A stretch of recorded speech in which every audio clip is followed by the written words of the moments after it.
La justice veille au respect des lois et garantit les droits de chacun. Elle est rendue au nom du peuple français. De la Révolution française, la justice garde deux types de juridictions. Les ordres judiciaires et administratifs sont séparés. L'ordre judiciaire règle les litiges entre les personnes privées, comme un particulier ou une société, ainsi que les infractions à la loi pénale. L'ordre administratif, lui, est compétent dès qu'une personne publique est en cause, une municipalité ou un service de l'État. Il intervient dans les litiges entre les personnes privées et publiques ou entre personnes publiques. Pour veiller à cette séparation, le tribunal des conflits a été institué. Il tranche les conflits de compétences entre les deux ordres. Quand une affaire est jugée pour la première fois, c'est la première instance. Les juges examinent les faits et appliquent la loi. Les plus connus sont la cour d'assises ou encore le conseil de prud'homme. Mais il existe d'autres types de tribunaux.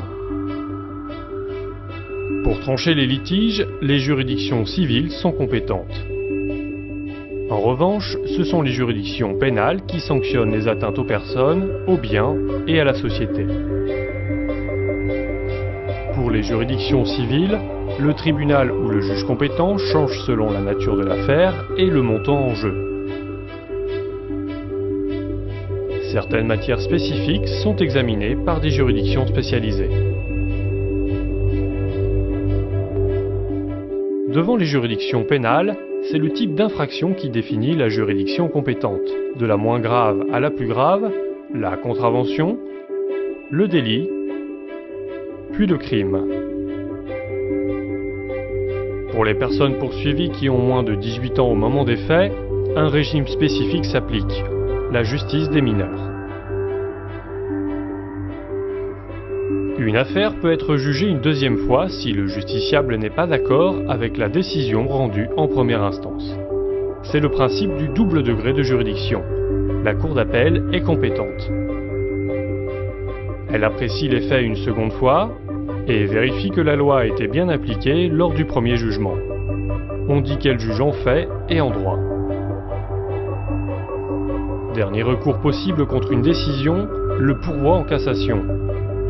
La Cour de cassation est la juridiction suprême de l'ordre judiciaire.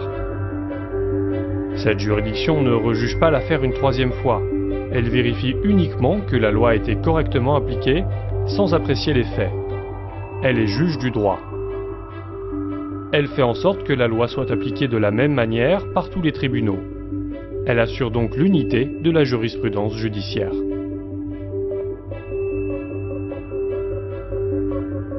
Distincts des tribunaux judiciaires et indépendants de l'administration, ces tribunaux sont compétents pour la contestation des actes administratifs. Que l'affaire oppose une personne publique à une personne privée, ou encore différentes personnes publiques entre elles. Impôts, élections municipales, permis de construire, les tribunaux administratifs sont les premiers juges à examiner les recours contre les décisions des collectivités territoriales et de l'État. Un recours est possible contre les décisions des tribunaux devant la cour administrative d'appel. Au sommet de l'ordre administratif se trouve le Conseil d'État. Il est seul compétent dans des cas exceptionnels, comme les recours contre les actes du gouvernement ou certains appels contre les décisions des tribunaux administratifs. En tant que juridiction suprême, il vérifie également la bonne application de la loi par les juridictions. Il assure donc l'unité de la jurisprudence administrative. Toutes ces juridictions, et il en existe d'autres, forment la justice française. Que faut-il retenir ? Il y a deux types de juridictions. Les tribunaux judiciaires jugent les litiges entre citoyens et les infractions. Les tribunaux administratifs, eux, examinent les affaires où une personne publique est en cause. Ensuite, à chaque affaire son tribunal. Les juges apprécient les faits et appliquent la loi. C'est la première instance. Une affaire peut être jugée une deuxième fois, en appel. Enfin, une juridiction de cassation vérifie que les juges ont correctement appliqué la loi.